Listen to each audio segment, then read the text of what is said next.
What's up guys, my name is Ace, and welcome back to another gun guide. This is the series where I go into great detail with all of the stats as well as some excellent attachment combinations for every gun in Black Ops 6. And in today's episode, we're going to be moving on to the XMG.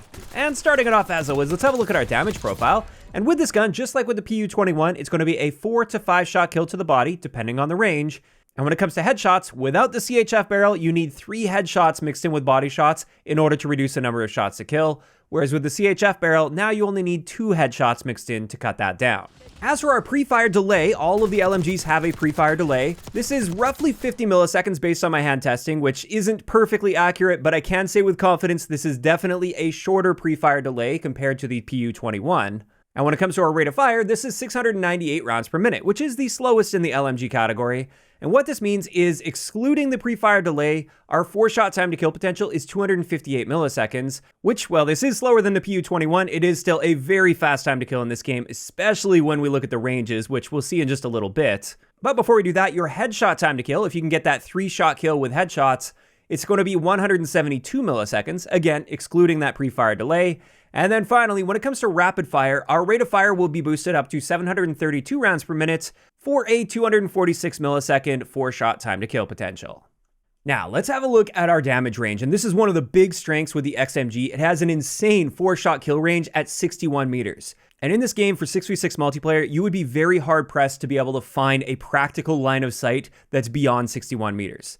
And as a result, this gun's incredibly consistent, and it's almost always going to be a 4-shot kill. Now, taking a look at barrels, you can boost your bullet velocity by 30% with the gain twist barrel, and that's a great option on this gun since the limiting factor is not your damage range, it is going to be your bullet velocity. Or you could use the long barrel for an 85 meter 4-shot kill range. That's totally overkill and unnecessary in my opinion. Or there's a mix with the reinforced barrel, but in this case, I do think the gain twist is your best option if you're going to be using a barrel. And also, I do want to point out, with the rapid fire attachment, you will be losing 10% to your range as well as your bullet velocity. As for hardcore, unlike the PU-21, this one does deal 22 damage to the body at a distance, and that means this is going to be a 1-shot kill at all ranges anywhere in the body as long as you're not shooting through some form of cover. Then let's talk about Hipfire a little bit, and we've got a horrible Hipfire spread as expected with an LMG. Essentially with this, you don't want to be hip-firing unless you absolutely have to in a very close quarters engagement. And now we can get into recoil, and this gun is quite consistent and accurate. It kicks upward with a little bit of a lean to the left. The initial shots fired also appear to have a bit more recoil than the rest of the shots in a 30-round recoil plot, so something to be aware of, but in general, I found this to be very accurate, easy to control, even at very long ranges. Now, of course, if you put the CHF barrel on that, it's going to drastically increase the magnitude of recoil you experience, and rapid fire will also increase your recoil, but honestly, not by that much.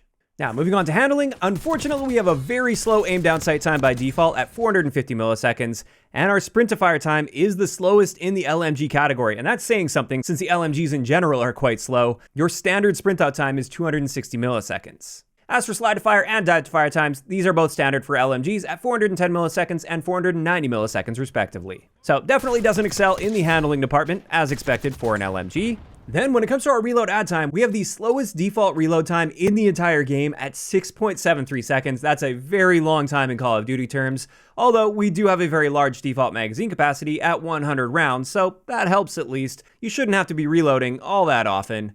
Now, of course, you can go with the smaller mag. Now, of course, you could go with the fast mag attachments to reduce your capacity and slightly increase your reload speed, but really not by that much. Or you could go the other direction and get up to a 200-round magazine with a slower reload time at 7.28 seconds.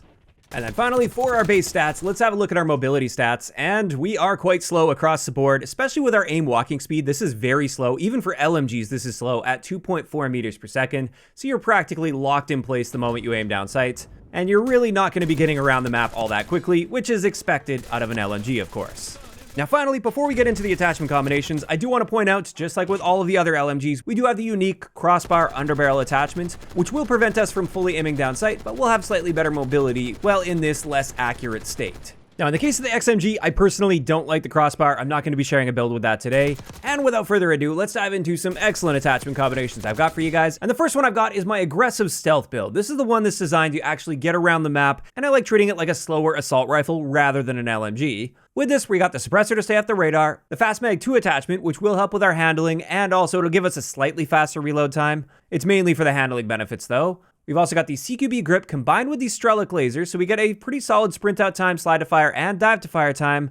while also getting near full accuracy the moment you start aiming down sight with that Strelick laser, even though our actual aim down sight time is still quite slow at 425 milliseconds. And then we're topping this off with the Infiltrator stock just so we can strafe a little bit in gunfights. It's not like you're strafing extremely quickly, but it does help a bit. Now with this particular build, we're not really improving the accuracy at all over the base, but that's fine. Within the ranges you should be using this more aggressive build, this recoil is more than manageable and I have no problem staying on target. And I find this is a pretty decent way to use the XMG if you want to get around the map a bit more on the aggressive side. However, if I want to hang back and really lock down lanes effectively and pick people off, this is where my Gunfighter build comes into play.